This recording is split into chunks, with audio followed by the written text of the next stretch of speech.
आपको चंद्रशेखर प्राण जी को पहले तो धन्यवाद देना चाहूंगी इस मौके को हमें देने के लिए कि हम जुड़ पाए, क्योंकि जोड़ना बहुत मुश्किल होता है। मुझे पता है कि जो है मतलब किस तरह से तिनका तिनका के लेकर के आपने जोड़ा है इस पूरे अभियान को,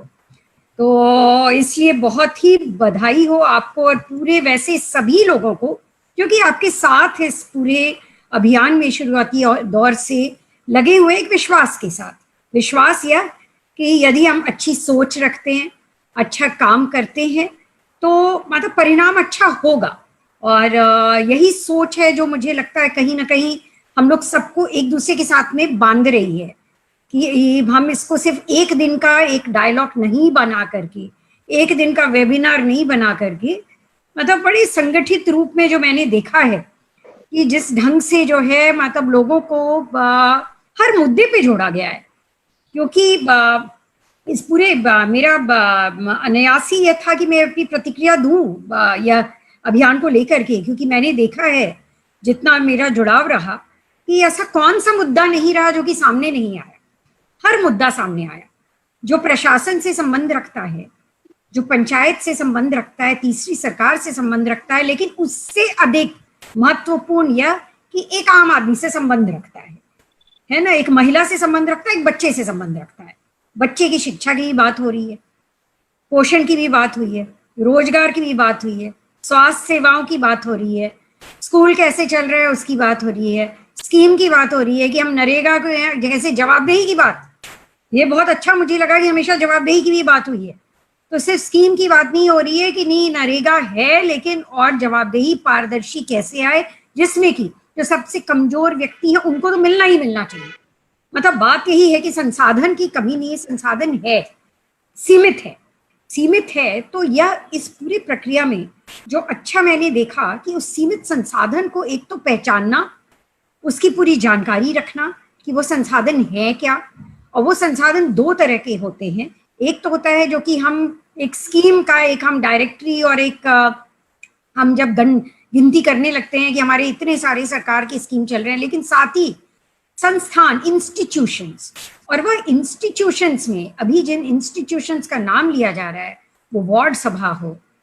वो फिर हम ग्राम सभा हो, तो यह सब तो जो इंस्टीट्यूशन है इनका एक बहुत मूल जो एक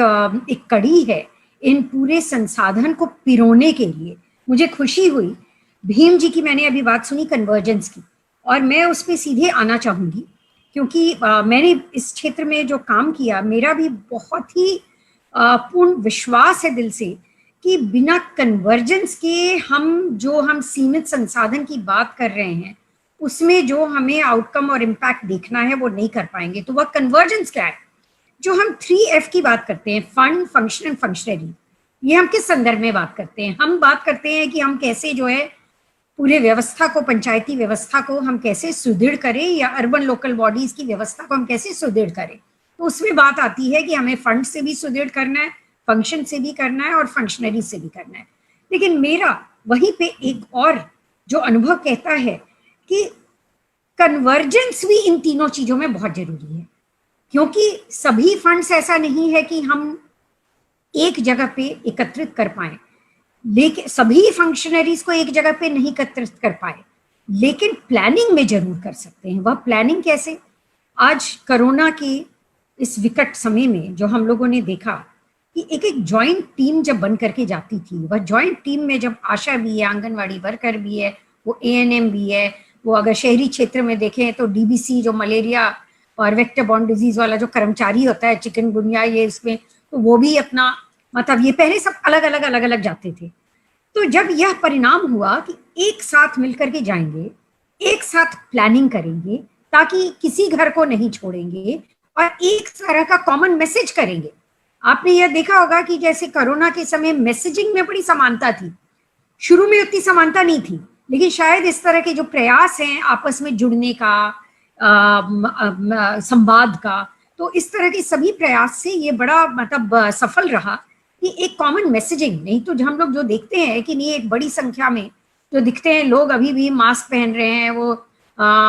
डिस्टेंसिंग की बात कर रहे हैं, प्रिकॉशन की बात कर रहे हैं, वो कैसे कर रहे हैं? क्योंकि एक कॉमन मैसेज नीचे तक गया, जमीन तक गया। तो मेरा यह मानना है कि जब हम कन्वर्जेंस की बात कर रहे हैं तो कन्वर्जेंस हमें इंस्टीट्यूशंस का, स्कीम्स का, फंड्स, फंक्शनरी फंक्शंस, तीनों का हमें देखना होगा। अब जैसे कि स्वास्थ्य ये है, आपने किसी ने लिखा, योगेश जी ने बड़ी अच्छी बात लिखी है, यूनिफाइड प्रोसेस। और यही बात जो है, मैं ये कहना चाहती हूँ कि सिर्फ आज नहीं, जो हम कोरोना के समय देख रहे हैं कि भाई हमें दिख रहा है कि कोई विकल्प नहीं है, सभी डिपार्टमेंट को, पुलिस है उसको भी साथ मिलकर के काम करना है। तो अब है कि हमने रिएक्टिव मोड में काम किया,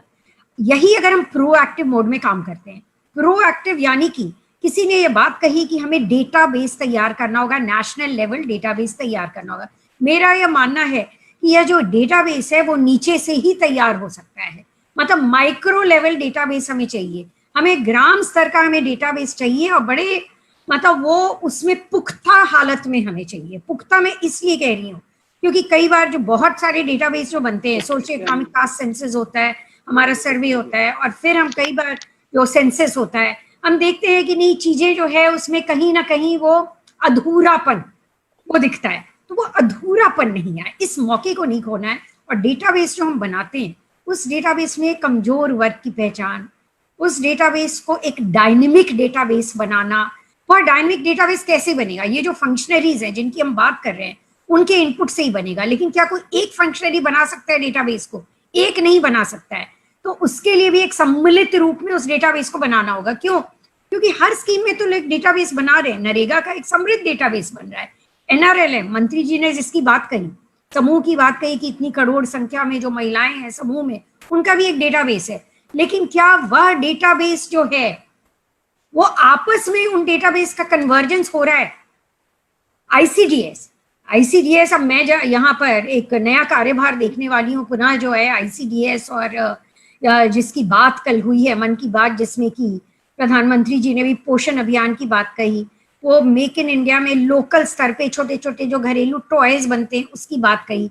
तो यह सब जो आत्मनिर्भरता की बात जो एक लोकल लेवल पे यह हो रही है, तो मेरा यह पूरा मानना है कि उसके लिए बहुत जरूरी है कि एग्जिस्टिंग स्कीम्स में कन्वर्जेंस आए। कोई भी स्कीम देखिए आज की तारीख में अपने आप में परिपूर्ण नहीं है, और जब तक हमारी पंचायती राज व्यवस्था में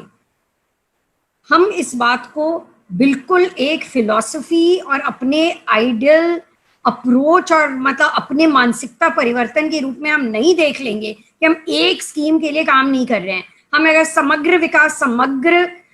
जिसकी बात हुई कि आत्मनिर्भरता में एक समग्रता आनी जरूरी है ग्राम स्तर पे, वह तभी संभव है जब हम कन्वर्जेंस को सिर्फ हम एक ऑब्जेक्टिव के रूप में नहीं ये करें। हमें क्या करना होगा कि उसको हमें प्रैक्टिकल धरातल पे उतारने के लिए हमें किस चीज का कन्वर्जेंस, कैसे हो वो कन्वर्जेंस, कौन करेगा वह कन्वर्जेंस।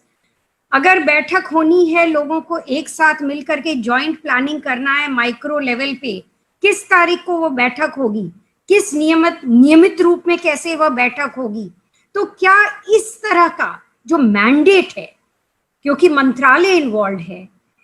पूरा प्रतिष्ठान जो इंदिरा गांधी सेंटर, राम बहादुर राय जी और मंत्रालय के ज्वाइंट सेक्रेटरी हैं रूरल डेवलपमेंट, तो ये सब के रूप से जो एक फॉर्मलाइजेशन होना चाहिए, वो फॉर्मलाइजेशन बहुत जरूरी है, ताकि इनको जो हम विशफुल थिंकिंग करते हैं, हमारे एस्पिरेशन है, वो एस्पिरेशन नहीं रहे, बल्कि टूल्स के साथ, मैंडेट के साथ, उसको गाइडलाइन के साथ, उसको न सिर्फ जारी किया जाए, बल्कि मुझे लगता है कि जो ट्रेनिंग हो,